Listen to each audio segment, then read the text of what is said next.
রাজধানীর মিরপুরে বিএনপি নেতা এসআই টুটুলের নেতৃত্বে একদল সন্ত্রাসী এনসিপি নেতাকর্মীদের উপর হামলা চালিয়েছে বলে দাবি করেছেন দলটির নেতারা। এতে এনসিপি ৩ জন ও ৪ গণতান্ত্রিক ছাত্র সংসদের কর্মী ও সমর্থক আহত হন।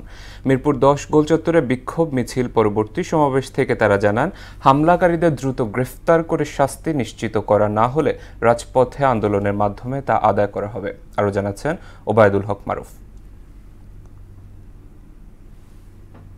জনতার অভ্যুত্থানে সমন্বয়কারীদের একটি বড় অংশ নিয়ে সদ্য গঠিত দল জাতীয় নাগরিক পার্টি ও গণতান্ত্রিক ছাত্র সংসদের মিরপুর জোনের নেতাকর্মীদের উপর হামলার প্রতিবাদে এ বিক্ষোভ সমাবেশ। রাজধানীর মিরপুর ১০ গোলচত্বরের আশপাশে বিক্ষোভ মিছিল শেষে সমাবেশ করে দল দুটি।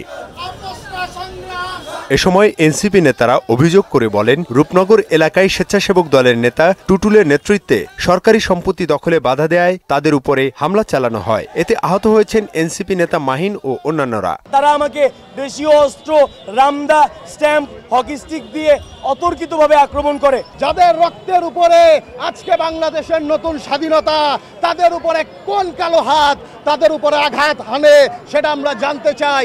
ছাত্র জনতার এই ফুসে ওঠা অগ্নিস্ফুলিঙ্গে হাত দিতে আসবেন না, জ্বলে পুড়ে ছাই হয়ে যাবেন। বিএনপিকে অভ্যুত্থানের পক্ষের শক্তি উল্লেখ করে দলের মধ্যে এমন দখলদার, চাঁদাবাজ, সন্ত্রাসীদের বিরুদ্ধে দলীয় ব্যবস্থা নিতে তারেক রহমানের প্রতি আহ্বান জানান এনসিপি নেতারা। হামলার সাথে যারা জড়িত শুধুমাত্র তাদেরকে বহিষ্কার করলে হবে না, তাদের বিরুদ্ধে বিএনপির পক্ষ থেকে সাংগঠনিক ব্যবস্থা নিতে হবে।